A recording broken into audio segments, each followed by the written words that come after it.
அதை மொத்தத்தில் போதகர்னு சொல்லாதே நீ பாரு. விருந்துகளும் முதன்மையான இடங்கள், ஜெபாலயங்களும் முதன்மையான ஆசனங்கள், சந்தை வழிகளில் வந்தனங்களையும் மனசரால் ரபி ரபி என்று அழைக்கப்படுவதை விரும்புகிறார்கள். நீங்களோ ரபி என்று அழைக்கப்ப கிறிஸ்து ஒருவரே உங்களுக்கு போதகராக இருக்கிறார். அப்போ இந்த ரபிங்கிற வார்த்தை என்னது? போதகர். சரியா? நீங்கள் என் எல்லாரும் சகோதரர்களாக இருக்கீங்க. சகோதரன் தான் சொல்கிறாரு. பூமியில் ஒருவரை பிதா என்று சொல்லாது, பரலோகத்தில் இருக்கிற ஒருவரே உங்களுக்கு பிதா. குருக்கள் என்ற உங்களுக்கு எவன் பெரியவனாக இருக்கணும், உங்களுக்கு ஊழியக்காரனாக இருக்கணும்.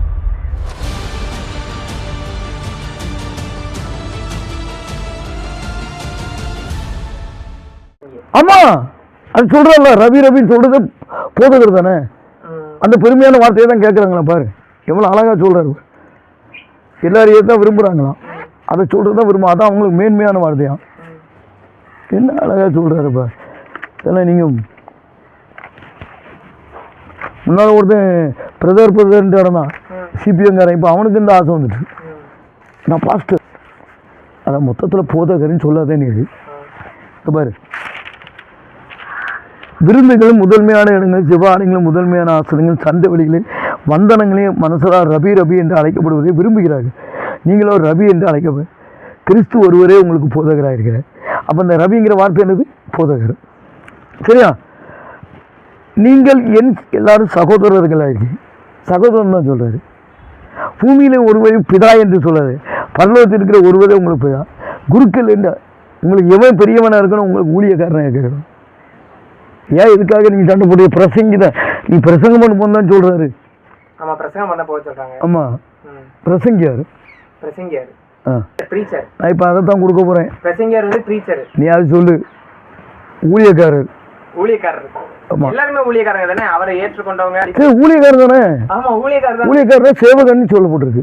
ஆமாம், சேவகன். இப்போ நான் போடுறதை போடுறியா இல்லையா? இயேசு கிறிஸ்து வந்து தன்னையே தானே ஒரு சேவகனா தானே சொன்னார்.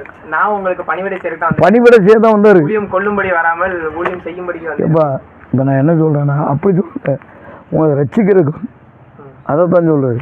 உங்களை ரட்சிக்க வந்தேன், உங்களை என்ன செய்யல, நியாயம் தீர்க்க வரலங்க.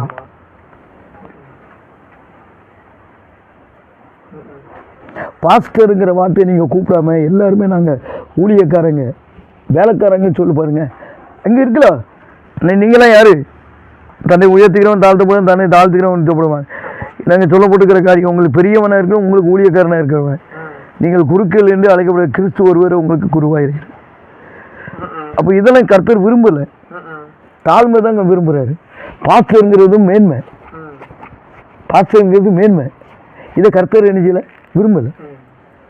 கர்த்தர் விரும்பாத நம்ம செய்யும்போது இந்த வேதாகமத்தில் எழுதியிருக்கிற வாதைகளை நம்ம மேலே கூட்டு வரோம். அப்போ நீங்கள் எல்லாருக்கும் அடிக்கடி காய்ச்சலில் படுக்கிறவங்களுக்கு காரணம் என்ன சொல்லு? ஆண்டவர் விரும்பாததை செய்யாத. ஆண்டவர் ஒன்று விரும்பினது காலையிலேருந்து ராத்திரி வரைக்கும் அவரை துதிக்க, ஆராதிக்க, பேச, அவர்கிட்ட பேச, அவர்கிட்ட அன்பாக நடக்க, இதைத்தான் விரும்புகிறாரு. அது யாருக்கு கேட்பாங்களாம் தெரியுமா? ஆண்டவர் அனுப்புனவங்க மட்டும்தான் அந்த வார்த்தை பேசுவாங்களாம், மற்றவங்களாம் பேச மாட்டாங்களாம். காலையிலேருந்து நைட் வரைக்கும் துதிச்சுட்டே இருக்கிறேன்னா எப்பவுமே துதிச்சுட்டே இருக்க முடியுமா? இருக்கலாம். நான் வேலை செஞ்சுட்டே இருக்கேன். வேலை செய்யும்போது துதிக்க முடியும். ஆமாம், நான் இப்போ பஸ் பிரயாணம் பண்ணுறேன், யார்ட்டையா ஃபோன் பண்ணுறேன், ஃபோன் பண்ண உடனே திரும்ப துதிக்க ஆரம்பிச்சிடுவேன். காரணம் என் மனைவி தான். யார்கிட்ட பேச மாட்டேன், பஸ்ஸில் யாருன்னா யாரும் பேச மாட்டேன், ஃபுல்லாக துதிச்சுட்டே இருப்பாள். இப்போ அதுக்குரிய மேன்மையை நான் வந்து தெரிஞ்சுக்கிட்டேன். அவகிட்ட அவள் என்ன செய்கிறான்னு பார்த்து அவள் வாயை பார்த்து தெரிஞ்சுக்கிட்டேன். என்கிட்ட பேசவே மாட்டான் பஸ்ஸில் யாருன்னா. இந்த பாருங்க, அதை பாருங்க, இதை பாருங்க, ஒன்றும் சொல்ல மாட்டான். அதுமாதிரி எல்லோரும் யார்கிட்ட சொல்லுவாங்க, ஊட்டியை பார்த்தீங்களா, பாருங்க, இந்த இதை பார்த்தீங்களா, இதை பார்த்தீங்களான்னு கேட்பாங்க. நான் கண்டுக்கவே மாட்டேன். என்ன சொல்லி துதிப்பீங்க? வசனத்தை சொல்லுங்க.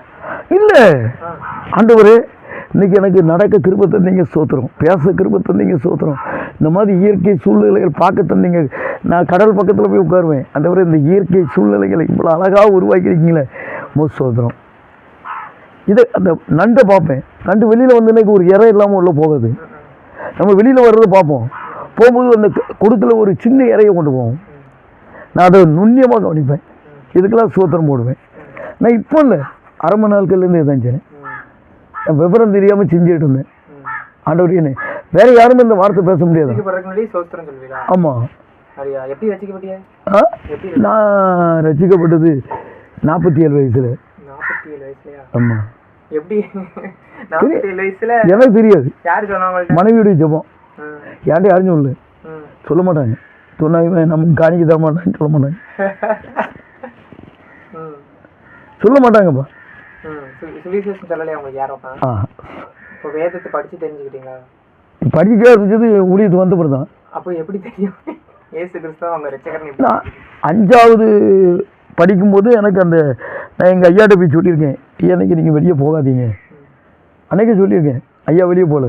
அந்த பெரிய போனாங்க, மண்டையை உடச்சிக்கிட்டாங்க. 5 வயசுலேருந்தே என்கிட்ட எல்லா காரியத்தையும் சொல்லுவார். உடனே கருணாக்கே சொல்கிறாமாங்க இப்படி சொல்லுவாங்க. ஆமாம், யாராவது அங்கே திருச்செந்தூர் கடல் பக்கத்தில் நின்று சாவு போகிறது என் கண்ணுக்கு தெரியும். உடனே ஓடி போய் அவங்களை காப்பாற்றிடுவேன். ஆண்டவருக்குள்ள வர முடியாது. ஏதாவது ஒரு சர்ச்சில் ஏதாவது ஒரு இப்போ உங்கள் அப்பா குறித்து ஆண்டவர் என்ன கொண்டு தானே சொன்னார், அந்த சர்ச்சில் இருக்கும்போது நீ முதல் வெளியே போ, எனக்கு அது இந்த சர்ச்சில் உனக்கு இடம் இல்லை, நீ ஆராதிக்கிற உன்னை வெளியே அனுப்புறது தான் என்னை இங்கே அனுப்பியிருக்காரு. அதுக்கு பிறகு போகலையே, அதுக்கு பிறகு அந்த சர்ச்சுக்கு நீ கூப்பிடல யாரும். அதே மாதிரி ஜஸ்டின் முடி வெட்டிக்கிட்டு இருந்தான் ஒரு பையன். அவன் முடி வெட்டிக்கிட்டு இருக்கான், நீ இந்த முடியை நம்பிக்கிட்டு இருக்க, உன்னை ஆண்டு ஒரு வேறு விதத்தில் கொண்டு போகணும்னு நினைக்கிறேன். அந்த கடை மூடிடு, முதல்ல கடை மேலே விழுந்துடும். அவன் சொல்லி அடுத்த நாள் கடை முடித்தான். இப்போ நல்லா இருக்கான். வளையடியா அங்கே போகலாமா வாழையில் ஏதோ ஒரு ஊரில் நல்லா இருக்கான். டைலாபுரம் நல்லா. எப்படி கடைசியில் ரட்சிக்கப்பட்டு எப்படி நீங்க வசனமும் தெரியாது, யாரும் உண்டவங்கன்னு சொல்லலை, ஆண்டவர் தான் ரட்சகர்னு எப்படி ஏற்றுக்கிட்டீங்க? பவுலுக்கு யார் போய் சொன்னா? பவுல ஆண்டவர் சந்திச்சேன், அது மாதிரி என்னையும் அவர் சொன்னது. அப்படியா? முட்டா போயெல்லாம் அவர் தான் செஞ்சேன். இந்த வீடியோ உங்களுக்கு ஆசீர்வாதமாக இருந்திருக்கும் என்று நம்புகிறோம். இந்த வீடியோவை லைக் செய்து உங்களுடைய நண்பர்களுடன் பகிர்ந்து கொள்ளுங்கள். இந்த வீடியோவை பற்றிய உங்களுடைய கருத்துக்களையும் சாட்சிகளையும் கீழே கமெண்ட் செக்ஷனில் தெரியப்படுத்துங்க. தொடர்ந்து நம்முடைய சேனலில் வரக்கூடிய எல்லா வீடியோவும் மிஸ் பண்ணாமல் பார்க்குறதுக்கு நம்ம சேனலை சப்ஸ்கிரைப் பண்ணி வச்சுக்கோங்க. உங்கள் ஜெப உதவிக்கு 9842671266 என்ற எண்ணிற்கு தொடர்பு கொள்ளுங்கள். கர்த்தர் உங்களை ஆசீர்வதிப்பாராக.